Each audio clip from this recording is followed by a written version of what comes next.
People, deluded, I'm back again. Now, you don't know, as yourselves, I'm a fan of Krystian Bielik. I was excited when he came to the club after speaking with an Arsenal scout, as I tell you lot many moons ago. He was excited. We know he began his transition from centre defensive mid to centre half. And for me, I like his mentality as well, man. But I like him, man. I believe whether it's going to be here or elsewhere, he's going to have a future. And prior to his obvious injury, which we'll get on, I thought that he'd be playing in the Under-21s Championship in June or July for Poland. And he's someone that clubs would, if Arsenal aren't going to give it to him this year, because he's 20 turning 21 or so, and he needs to play, he would be able to find a home elsewhere and be able to develop, because I think he's going to have a good career. Obviously, you want it to happen at Arsenal. I've spoken about the depth and the decisions that need to be made in the summer. We're not going to speak about that again. But it's sad to report, obviously against England's 21s, England's under-21s, sadly he was injured. And if I bring up what it's actually said, allegedly it's his ankle. But it doesn't seem for good news, man. Now, again, he's waiting on scans. At this moment in time, we're waiting on scans. It's not broken, it's not fractured to my knowledge. I don't know. But he did keep playing, if I remember rightly, for what it's worth. But he's returned early from international duty to Charlton. Obviously, Arsenal will obviously liaise with Charlton's medical staff, because he is our player, to get things sorted or see what can happen. But Lee Boyer, ex-Birmingham lad, if I remember correctly, now Charlton boss, told the South London press, Krystian is a worry. He came back early after his game. He hurt his ankle. We're not sure how long he's going to be out for. He went for a scan. We don't know how serious it is yet, but it doesn't look good. So, people, all I can do is say we have to cross our fingers and toes and pray to God, and hopefully he's not out long, man, because it would suck for Bielik, because if he doesn't make it here through, I believe, through injury, I'd say injuries is a massive factor. I'd say a lax approach to his development, in my humble opinion. And these injuries, man, is sad. Similar to Zelalem, it's these injuries, man. And it's sad for Bielik, because he's been having a good season, man. He had an injury hit last year and thing where he hardly played for Warsaw, if he even did make an appearance. Even the Birmingham loan, that season had a lot of injuries in it. This season, he's been playing with Charlton. He's had some ups, he's had some downs. He's become a fan sort of favourite. They love how he's playing in defensive mid, playing out from the back. The odd game where he's filling in at centre-half recently, dominating, convincing tackles, one of the first names on the team sheet, and he's getting a lot of plaudits.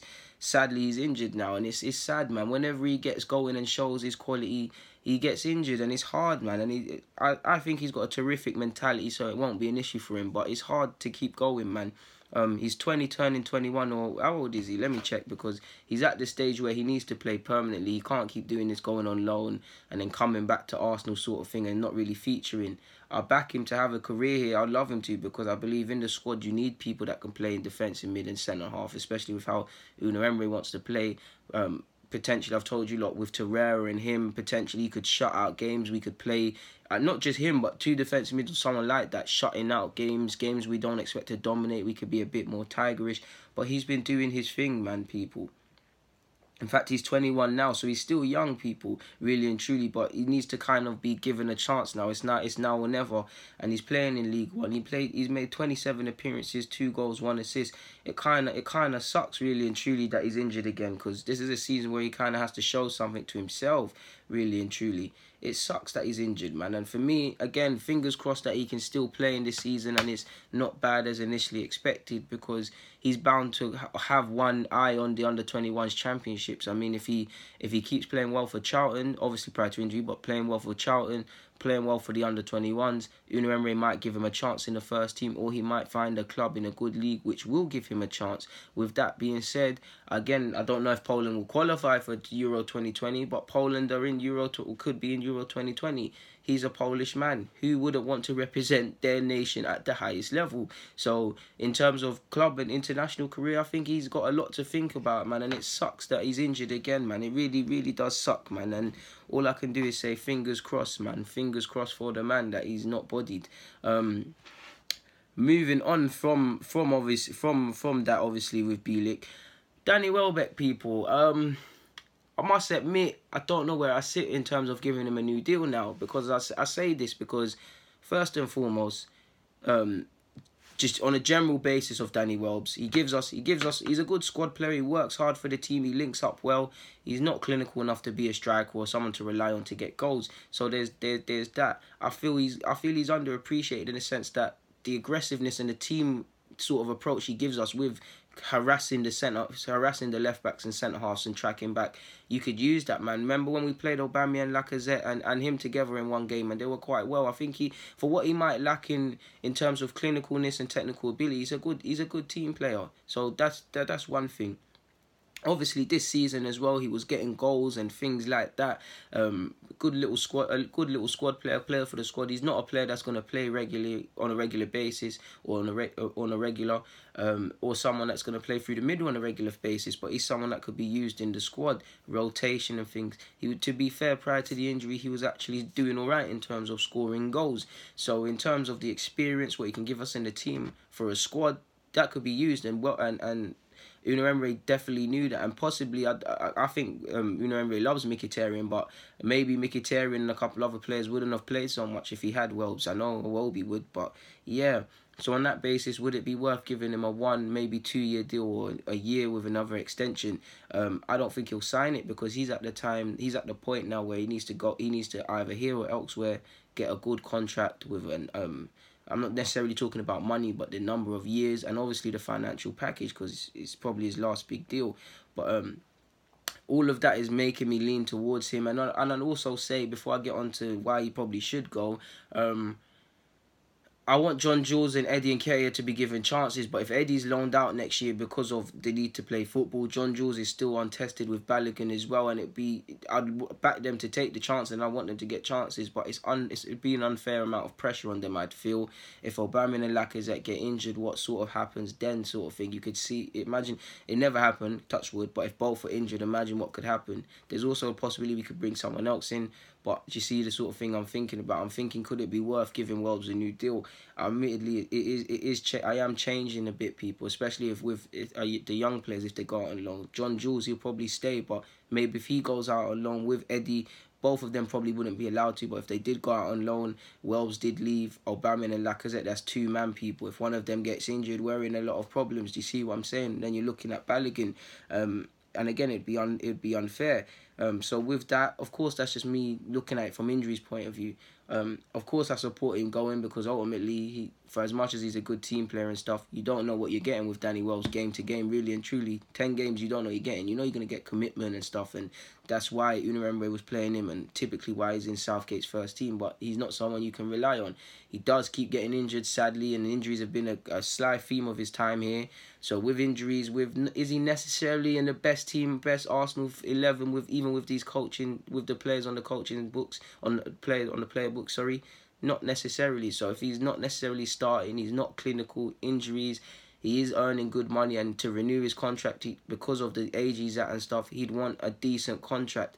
We claim to be self-sufficient and need to make costs, so would it make sense allocating more wages to him when we have a chance of obviously Czech departing the club, Ozil might be leaving, Welbs getting rid of that let's just say 80 to 100k a week, and possible other departures, freeing up wages to be utilised in other areas? Would it make sense to keep him? No, it wouldn't. So I still probably stand with letting him go, but I must admit I am warming to the idea of keeping him, to be honest. But the key for me would be a deal.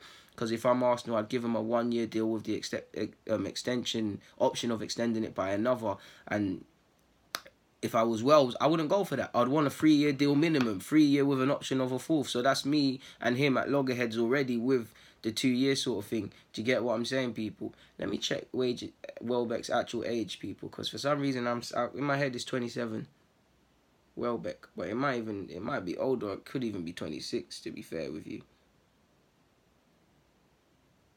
And for what it's worth with Danny Welbs, well done, man, for Welbs. I'm seeing you in Dubai training and stuff, running again, man. It's nice to see you're back. Oh, see, Welbs is 28, so I'd give him a year with an extension of another. That would tie him into 30, and probably 31 because he turns 29 this year. So probably that. But if you're him at 28, you're probably looking at you want a 3/4 which I think he could go out and get at a Premier League team, a 3 to 4 year deal, maybe even 5, with a good financial package, man. Maybe I don't know. He could even return back to United. You never know, people. You never ever know, man. He might even one day he might return to United. I think I even have a video on that, man. I mean, football's been crazy. You could see him returning to United. He's a United lad. He'd be all right in the squad. Ferguson did love him. So we'll see. I don't think he'll return there. I don't think he'll play at another top 6 club. But I do think the likes of Bournemouth, maybe Fulham, maybe Wolves. Not Fulham, Wolves, Bournemouth, Watford, any other, West Ham, you would find a good move there, to be fair with you, man. To be honest with you. Yeah, man, I think I actually have a vid about Wells possibly returning back to Man United, but I never released it, to be honest with you, people. But yeah, man, that's what I wanted to say about Danny Wells. And to be fair with you, you know what, we've spoken about a lot. We've spoken, obviously, well, I don't even know what we've spoken about at this moment. We've spoken about Wells. We've spoken about something before that. We might as well speak about what I was going to speak about in another video. But Monreal's been linked with Barcelona now. Obviously, I'm like you lot at first.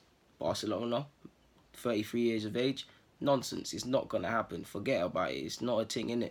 But I thought maybe there is legs. Now, he extended his deal, so we're in a good position. If Barca was going to buy him, they'd have to give us 10 million or something so we can recoup what we've paid.